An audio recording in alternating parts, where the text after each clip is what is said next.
My childhood friend was my first love. I used to run around the backyard with Lily all the time. She fell spectacularly one day. I gasped in astonishment at such a sight. She questioned, her cheeks flushed crimson red. "Did you see?" "My name is Jack. Although my parents no longer live here, I will always have a warm spot for the name they gave me. In my early years, my mother got married again. I have no recollections of my biological father. My mother's second husband was the only father I knew. He was a really kind guy. He was my biological father, I always believed. He became ill after a violent cold snap when I was in elementary school and died suddenly. I believe my mother suffered a great deal as a result of his passing because she was such a big fan of him. Not long after his death, my mother's health deteriorated and she too passed suddenly. I was on my own.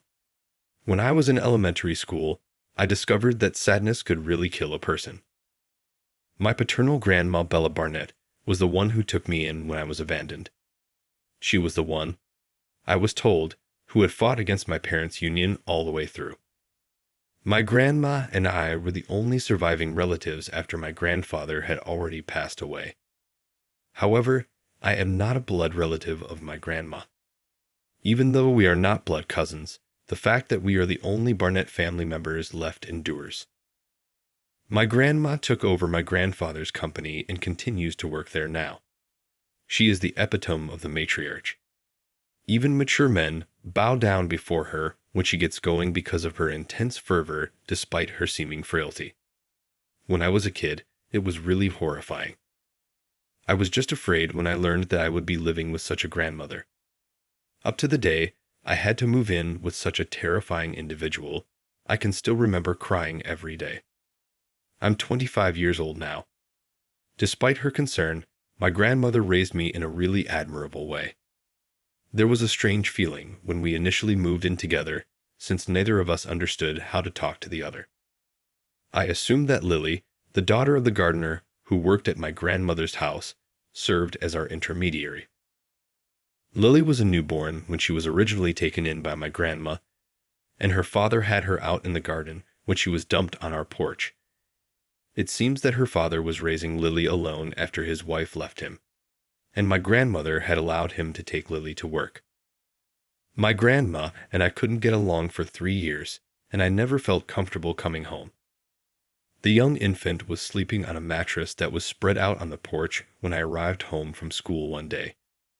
She smiled broadly at me as I peered over. I gave her a gentle prod on the cheek because her face was so cute. I was shocked when she began sobbing loudly all of a sudden. That's when my granny arrived. "Jack, welcome home." Oh no, it appears that she is not feeling well. My grandmother picked up the wailing baby and started to comfort her. I think my expression expressed my amazement upon seeing my grandmother for the first time. The infant seemed to be having fun as it swung softly in my grandmother's arms and burst out laughing. "Grandma, can you do magic?" I inquired. My grandmother looked at me a little confused, but then grinned and answered, "Yes, I can." "Can Grandma's magic make my chest feel better too?" I remarked, glancing at the giggling infant, that my chest hurt and felt chilly all the time. It had been that way since I lost my parents. I wanted my grandmother's magic to make me giggle like this baby, if she could do that.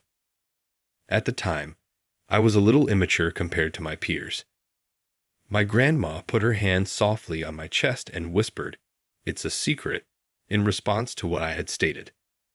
A peculiar perfume blended with the smell of my grandmother's burning incense and newborn milk when she got close. My chest warmed as my grandmother caressed me tenderly. The feeling of being choked that had constantly been in my chest vanished like crazy after that. It's incredible. That no longer hurts, I told my grandmother with excitement. I can vividly picture my granny laughing while wearing a rather worried expression. The peculiar disconnect that had existed between my grandmother and myself disappeared that day. I'm 5 years older than Lily. Lily was in elementary school when I started middle school. My grandmother's garden allowed Lily to come and go, so we immediately became good friends. We were in similar situations, missing our moms, and we had a closer bond than my school pals. I had always watched Lily grow up, since I had known her since she was a baby. The boys in her immediate vicinity started to act differently as she advanced through the elementary school years. Lily had developed into a lovely, sophisticated young woman in some way. Her father was a head gardener and used to be really concerned about her. On her way home from school, she was once accosted by someone who seemed suspicious. She hurried into our garden while wearing a horrified appearance. Lily could not bear that side of herself. That's when she stopped wearing skirts and cut her hair short, as I recall. Following my graduation from college, I lived with my grandma for a year while I was jobless. Her health was deteriorating as she grew older. I had begun to notice a downturn in her health during my sophomore year of high school. I was choosing which college to attend at the time. I decided to enroll in the nearest, lowest-ranked university from my hometown after my grandma gave me the freedom to do as I pleased. My class advisor attempted to get me to pursue a more esteemed university, but I had no plans to move away from my grandmother. Naturally, I was accepted to the university. I took care of my grandmother for a year following my graduation. After her health had stabilized, I went job seeking and was able to find work. I chose to work at a large advertising agency in my hometown because I had no intention of moving elsewhere. The 1 year difference shouldn't really matter, I thought. Though the world isn't that pleasant, I thought so. On the day of the job offer ceremony, this was brutally brought to my attention. Aside from me, there were 5 other new recruits.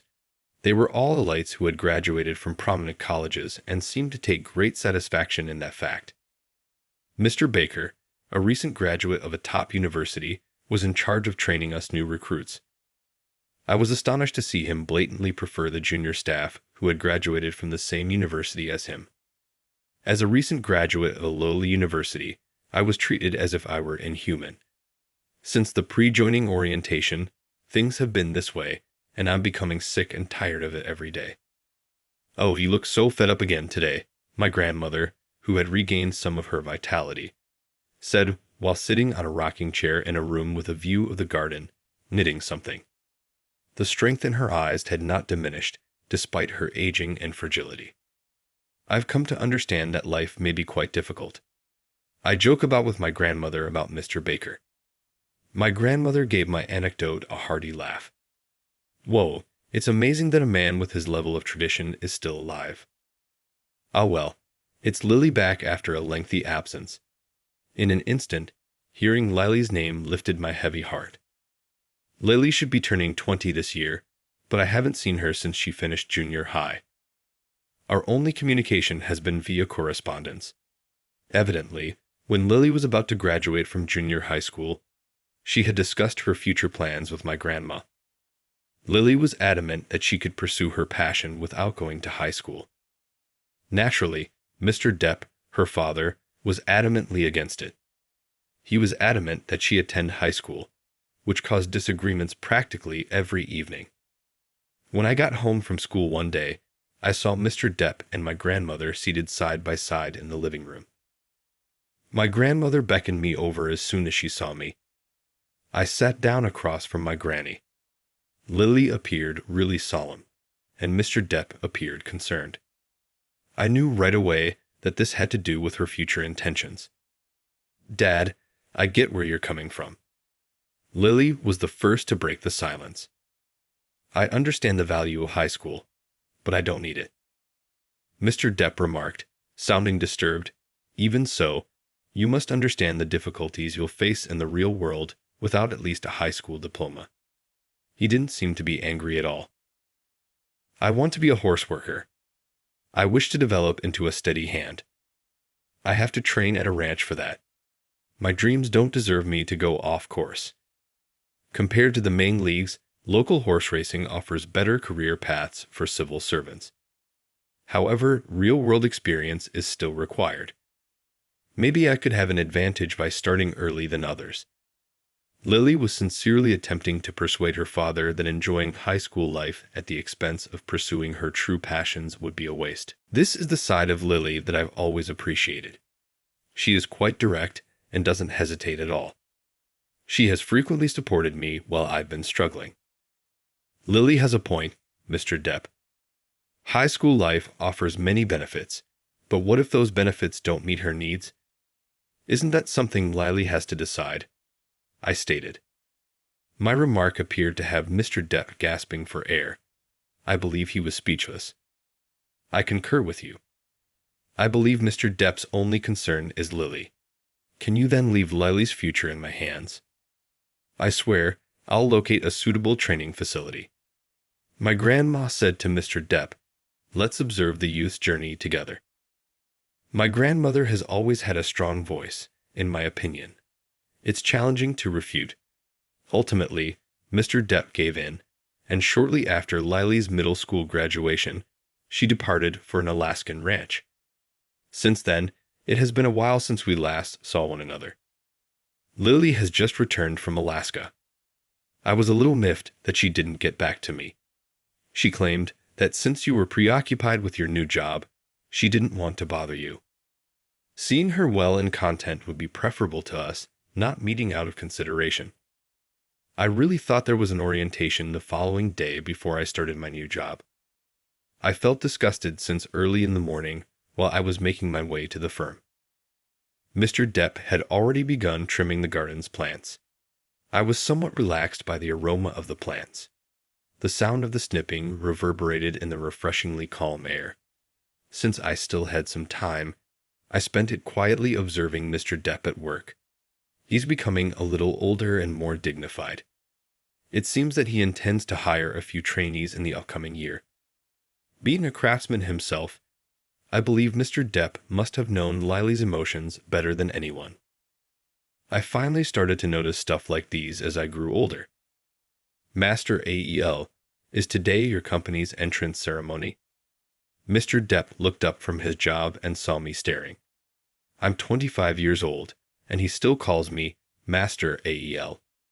It's kind of consoling, but it also feels a little strange.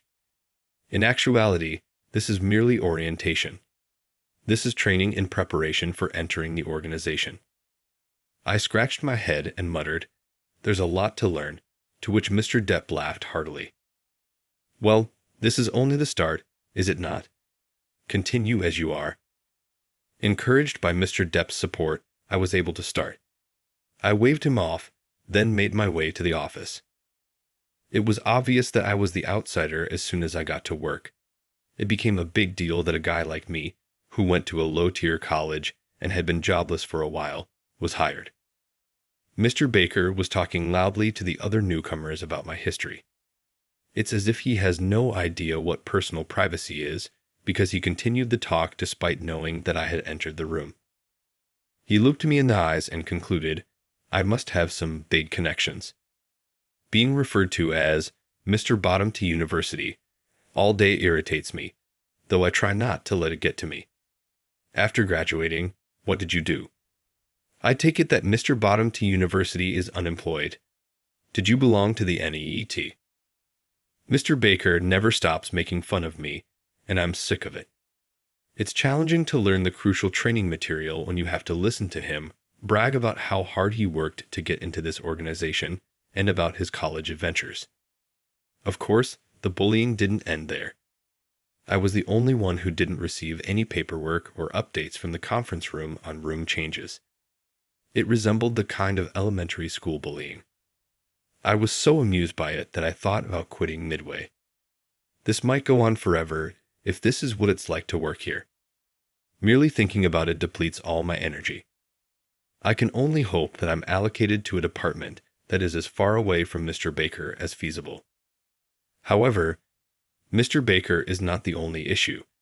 The culture of the entire organization is similar to Mr. Baker's. This is a place where it's normal to criticize someone based solely on their educational background, even though he may be an exceptional case.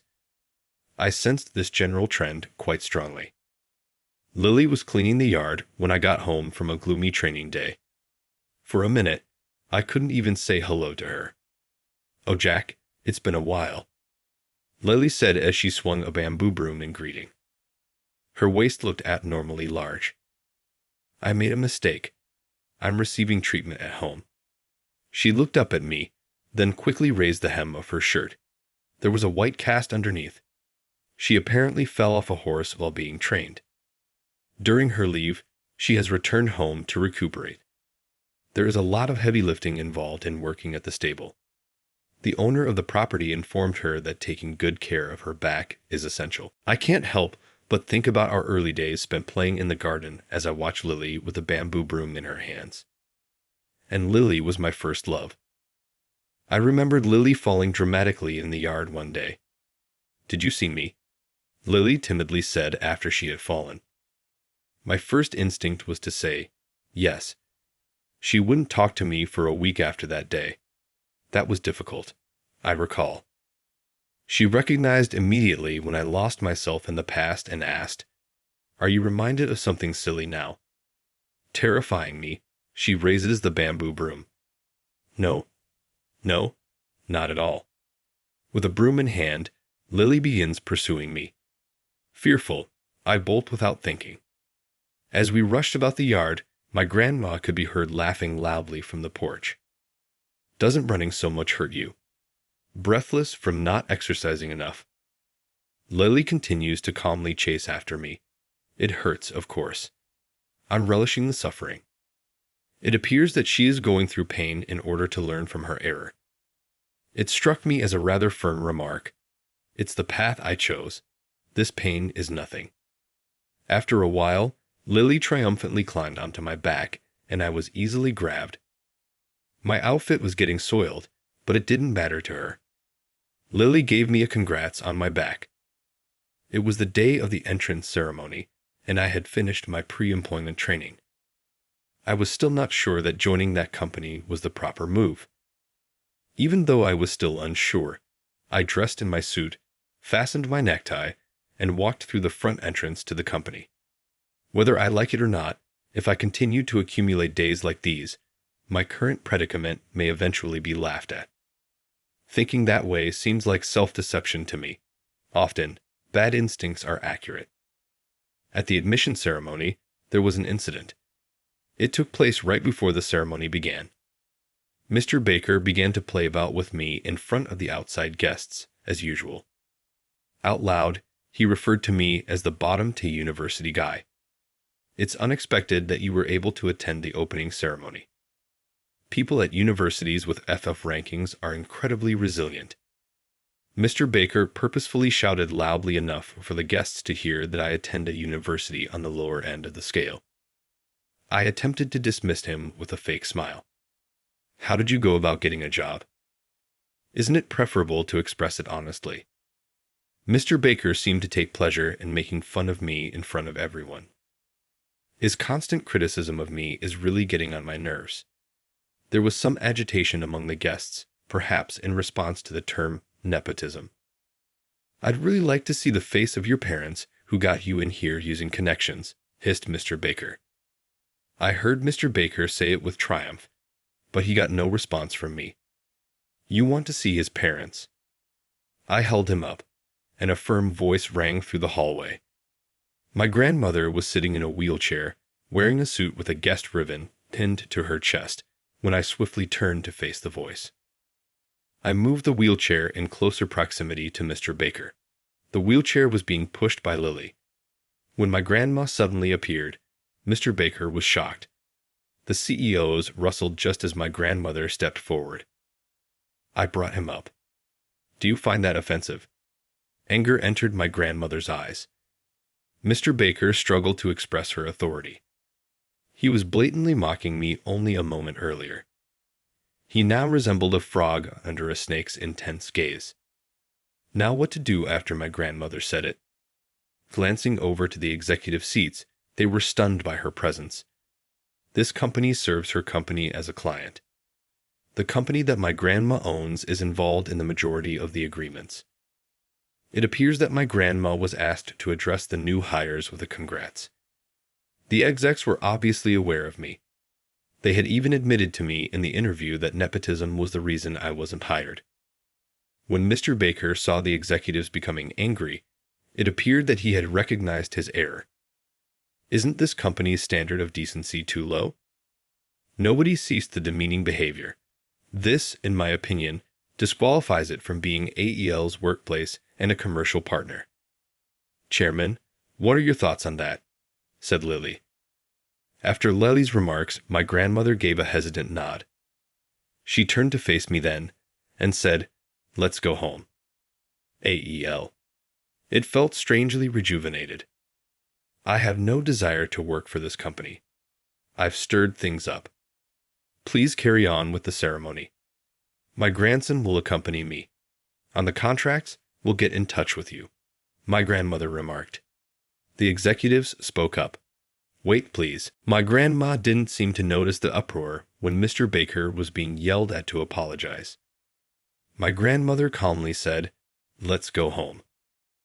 I faced my grandmother once more when I got home. She admitted to me that she had been concerned that I would arrive at work each day with a sad expression. "Jack, don't you have something you really want to do? To be honest, I was taken aback when you selected that business." My grandma stammered when speaking. I think she sees right through everything. That is the company I choose for my granny. You're too considerate. Live more freely, she said, her understanding evident in her tone. My grandma would be pleased that I had selected my place of employment. Taking a deep breath, I resolved myself. I lowered myself so much that my forehead touched the ground. Please allow me to work as Mr. Depp's landscaping trainee. Mr. Depp has always struck me as having a craftsman's manner. Having lost my father when I was young, Mr. Depp was the adult role model I looked up to. I uttered the words that had been lodged in my chest. I want to live as an artisan. It was as if I were breathing new life into my own self. I said to myself, I'm sorry for holding it in all this time. I then formally started working as Mr. Depp's apprentice. Even though I was now an apprentice, it was a little awkward to be called Master AEL. However, the landscaping training was uncompromising and rigorous. Every day, I felt desperate to stay awake while being taught to master the craft, but each day was immensely satisfying. Lily returned to her property in Alaska following her recuperation. She informed me that she will be employed as a stable hand at a nearby racecourse beginning in the next year. I was in no position to fall short against Lily, who was consistently realizing her goals. I would occasionally hear her tease me, "Jack, you're just a late bloomer." Who would gain independence first? It had an air of rivalry. Despite the distance between us, I felt more connected to Lily than before. I developed to the point where I was referred to as Mr. Depp's right-hand man after a few years. I had made up my mind long ago to ask Lily to marry me as soon as I was independent. I told her that today. To be honest, I was expecting her to say yes immediately, but she said, "Wait." Lily had begun her career as an employee of the state. I painfully realized what her wait meant. I said right away, "I'll wait as long as it takes." A stupid relationship where one of us needs to put up with anything is not what I desire. We can wait for each other indefinitely if we show each other respect and concern. That is beyond dispute.